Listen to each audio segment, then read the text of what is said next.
அன்பான மாணவ செல்வங்கள் அனைவருக்கும் வணக்கம்.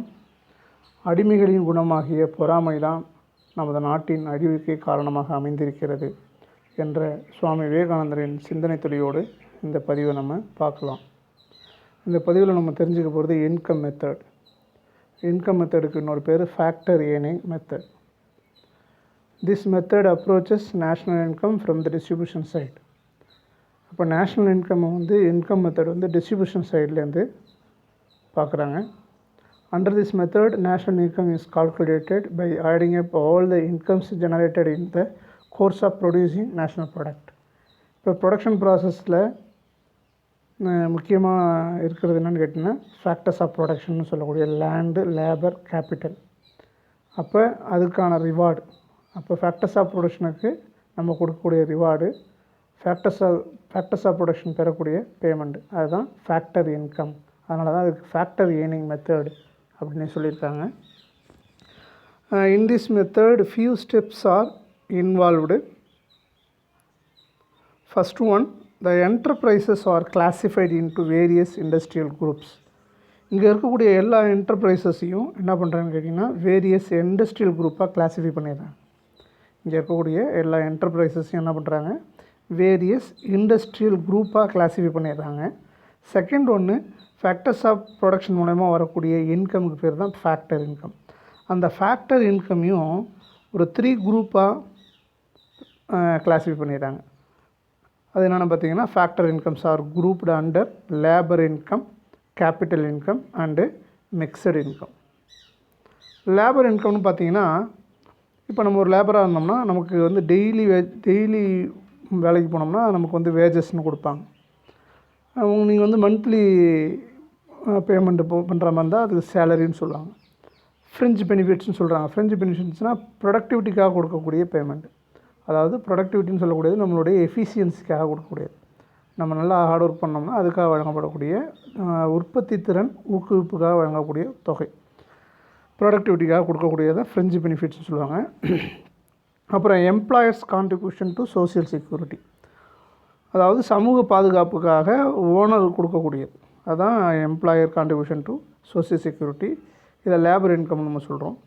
அடுத்ததாக கேபிட்டல் இன்கம் அப்படின்னு சொல்கிறோம். கேபிட்டல் இன்கம்னால் நம்ம இன்வெஸ்ட் பண்ணியிருந்தோம்னா அதுலேருந்து நமக்கு என்னென்ன கிடைக்கும், ப்ராஃபிட் கிடைக்கும், இன்ட்ரெஸ்ட் வரும், டிவிடெண்ட் அண்டு ராயல்ட்டி கிடைக்கும். இதை தான் நம்ம கேபிட்டல் இன்கம்னு சொல்கிறோம். இதில் ராயல்ட்டின்னு சொல்லக்கூடியது ஒரு கம்பெனியில் ஒரு ஒர்க் பண்ணுறாரு, அவங்க சொன்ன அச்சீவ்மெண்ட்லாம் முடிச்சிடறாரு அப்படின்னா அவங்களுக்கு அவங்க ஒரு ஜெனரேஷனுக்கு அவங்களுக்கு என்ன பண்ணுவாங்க கேட்டிங்கன்னா ராயல்ட்டி ஒரு அமௌண்ட்டு போயிட்டே இருக்கும் அந்த கம்பெனிலேருந்து அவருடைய கான்ட்ரிபியூஷனுக்காக. அதுதான் ராயல்ட்டின்னு சொல்லியிருக்காங்க. இங்கே மிக்சடு எக்கனாமின்னு சொல்லியிருக்காங்க, மிக்சடு இன்கம்னு சொல்லியிருக்காங்க. மிக்சடு இன்கம்னா ஃபார்மிங் மூலயமா கிடைக்கக்கூடியது, அதாவது பண்ணை மூலமாவுடைய வருமானம், அப்புறம் சோலோ ப்ராப்பர்ட்டிஷிப், இதனால் தனிமனித நிறுவனங்கள் அது மூலயமா வரக்கூடியது, அப்புறம் அதர் ப்ரொஃபஷன், பல்வேறு ப்ரொஃபஷன் மூலயமா வரக்கூடிய இன்கம். அதனால தான் இதை மிக்சடு இன்கம் அப்படின்னு சொல்லியிருக்காங்க. தேர்ட் ஒன்று பார்த்தீங்கன்னா national income is calculated as a domestic factor income plus net factor incomes from abroad. National income எப்படி கால்குலேட் பண்ணுறாங்கன்னா, என்னவா கால்குலேட் பண்ணுறாங்கன்னா டொமஸ்டிக் ஃபேக்டர் இன்கம் ஆகும். அப்புறம் அதோட net factor income from abroad.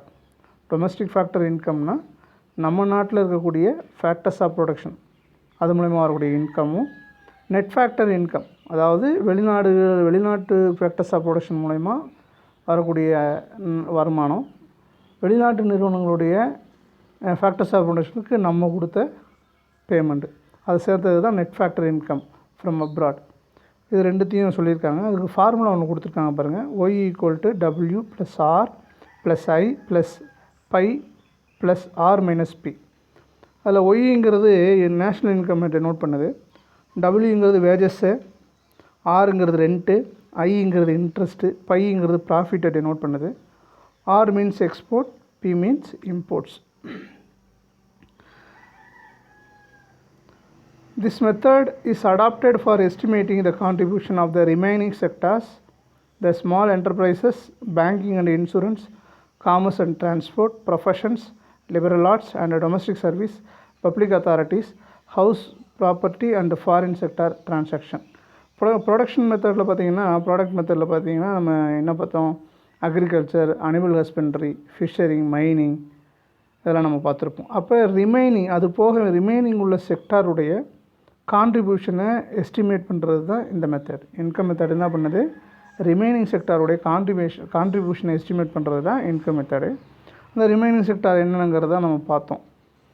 அதில் நமக்கு லிபரல் ஆர்ட்ஸுங்கிறது கலை மூலமாக வரக்கூடிய வருமானம், டொமஸ்டிக் சர்வீஸ்னால் வீட்டு வேலை, பப்ளிக் அத்தாரிட்டின்னு சொல்லக்கூடியது பொது நிறுவனங்கள், ஹவுஸ் ப்ராப்பர்ட்டினா நம்ம வீட்டில் உள்ள சொத்து அது, ஃபாரின் செக்டார் ட்ரான்சாக்ஷன்னா ஃபாரினுக்கு நம்ம இம்போர்ட் எக்ஸ்போர்ட் பண்ணுறோம்ல அதை குறிக்கக்கூடியது. Data on income from abroad are obtained from the account of the balance of payment of the country. அப்போ அப்ராட்லேருந்து கிடைக்கக்கூடிய இன்கம் அது சம்மந்தமான டேட்டா, அப்ராட்லேருந்து கிடைக்கக்கூடிய இன்கம்மை நம்ம எப்படி சார் நமக்கு கிடைக்கும் அப்படின்னா, அதை வந்து பேலன்ஸ் ஆஃப் பேமெண்ட்னு ஒரு ரெக்கார்டு இருக்குது. பேலன்ஸ் ஆஃப் பேமெண்ட்னு ஒரு ரெக்கார்டு ஒவ்வொரு நாட்டுக்கும் அது இருக்கும். பேலன்ஸ் ஆஃப் பேமெண்ட்னா ஒன்றும் கிடையாது, வெளிநாடுகளுக்கு நம்ம கொடுத்த அமௌண்ட்டும் வெளிநாடுகள்லேருந்து நம்ம வாங்கிக்கிட்ட அமௌண்ட்டும் அதை நம்ம குறித்து வச்சுக்கிறது தான் ரெக்கார்ட் பேர் தான் பேலன்ஸ் ஆஃப் பேமெண்ட்டு.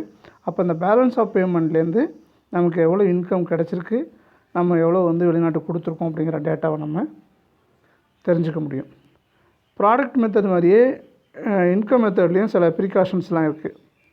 அதில் வந்து 4 items are not to be included while we measure the national income. First one transfer பேமெண்ட்னு சொல்கிறாங்க. ட்ரான்ஸ்ஃபர் பேமெண்ட்னா முன்னாடி நம்ம பார்த்துருக்கோம், ஒருத்தவங்களுக்கு கொடுக்கக்கூடிய பென்ஷன், அந்த பென்ஷன் வந்து அவர் வந்து சர்வீஸ் முடிச்சதுக்காக கொடுக்கக்கூடியது. அப்போ அந்த பென்ஷன் வாங்கும்போது அவர் சர்வீஸில் இருக்க மாட்டார். அப்போ நம்ம நேஷ்னல் இன்கம் கால்குலேட் பண்ணும்போது எப்போதுமே கரண்ட் இயரை தான் கால்குலேட் பண்ணுவாங்க.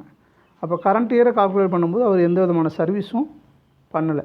அப்போ அவர் முன்னாடியே பண்ண சர்வீஸுக்கு தான் இப்போ இந்த பென்ஷன் கொடுக்குறாங்க. அதனால் ட்ரான்ஸ்ஃபர் பேமெண்ட்டை வந்து எதில் சேர்க்க மாட்டாங்கன்னா இன்கம் மெத்தடில் நேஷ்னல் இன்கம்மை மெஷர் பண்ணும்போது சேர்க்க மாட்டாங்க. அடுத்ததாக பார்த்திங்கன்னா செகண்ட் ஒன்று, the receipt from the sale of second hand goods should not be treated as part of national income as they do not create new flow of goods or services in current year. இப்போ second hand goods, இப்போ நம்ம 2 வீலரோ காரோ இல்லை மொபைலோ ஒன்று வச்சுருக்கோம் அப்படின்னா அதை நம்ம ஒரு 1 year 2 year கழித்து விற்க போகிறோம் அப்படின்னா அது மூலிமா நமக்கு இன்கம் கிடைக்கும். ஆனால் அந்த இன்கம் வந்து எதில் சேர்க்கக்கூடாதுன்னா நேஷ்னல் இன்கம் கால்குலேட் பண்ணும்போது சேர்க்கக்கூடாது. ஏன்னு கேட்டிங்கன்னா அது பழசு, ஏற்கனவே அது புதுசாக வந்து ப்ரொடக்ஷன் பண்ணி வெளில வரும்போது அதை நேஷ்னல் இன்கமில் சேர்த்துருப்பாங்க. அதனால் செகண்ட் ஹேண்ட் குட்ஸை சேல் பண்ணும்போது அது மூலமா வரக்கூடிய இன்கம்மை இதில் நம்ம ஆட் பண்ணக்கூடாது. தேர்ட் ஒன்று பார்த்திங்கன்னா windfall gains such as lotteries are also not to be included as they do not represent receipt from any current productivity activity. இப்போ வின்ஃபால் கெயின், இப்போ ஒருத்தர் லாட்ரி சீட் ஒருத்தர் வாங்குறாரு, அதில் அவருக்கு பணம் வந்துடுது. இப்போ கேம்லிங் போய் விளையாடுறாரு, அதில் அவருக்கு பணம் கிடைக்கிது. இப்போ இந்த பணம் கிடைக்கிறதுனால அவர் ஒரு 100 ரூபா போடுறாரு, அதில் 200 ரூபா சம்பாதிக்கிறார் அப்படின்னா இதில் ஏதாவது ப்ரொடக்ஷன் நடந்திருக்கா, ப்ரொடக்டிவ் ஆக்டிவிட்டி இன்வால்வ் ஆகிருக்கானா? இல்லை.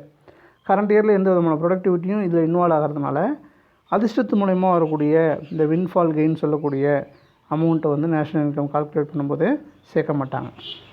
ஃபோர்த் ஒன்று, corporate profit tax should not be separately included as it has been already included as a part of company profit. இன்னொன்று என்ன சேர்க்க மாட்டாங்கன்னா கார்ப்பரேட் ப்ராஃபிட் டேக்ஸை சேர்க்க மாட்டாங்க. இது ஏன்னு கேட்டிங்கன்னா ஆல்ரெடி கம்பெனியோட ப்ராஃபிட் இருக்குல்ல, அதோட ஒன் ஆஃப் த பார்ட்டாக வந்து இதை வந்து இன்க்ளூட் பண்ணியிருப்பாங்க. அதனால் இதை தனியாக வந்து கார்ப்பரேட் ப்ராஃபிட் டேக்ஸை சேர்க்க மாட்டாங்க. So 4 items are not to be included when we measure the national income. The 2 items are to be included when we measure national income. First one, imputed value of rent for self-occupied houses or offices is to be included சொல்லியிருக்காங்க.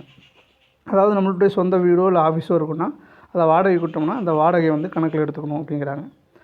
Second ஒன்று பார்த்திங்கன்னா imputed value of service provided by owners of production units family labour is to be included. இப்போ வந்து நம்ம ஒரு company வச்சுருக்கோம், அந்த கம்பெனியில் நம்மளே ஒரு லேபராக இருக்கும், இல்லை நம்ம வீட்டில் இருக்க அண்ணனோ தம்பியோ அதில் வந்து வேலை பார்க்குறாருன்னா அந்த சர்வீஸ் வந்து நம்ம என்ன பண்ணக்கூடாது, சேர்க்காமல் இருக்கக்கூடாது. அவருக்காக நம்ம ஒரு என்ன பண்ணுவோம், ஒரு வேஜஸோ இல்லை சம்பளமோ கொடுப்போம் இல்லையா, அதையும் நம்ம கணக்கில் கொண்டு வரணுங்கிறாங்க. இதுதான் வந்து imputed value of service provided by owners of production units அப்படி சொல்லியிருக்காங்க. Thank you to all.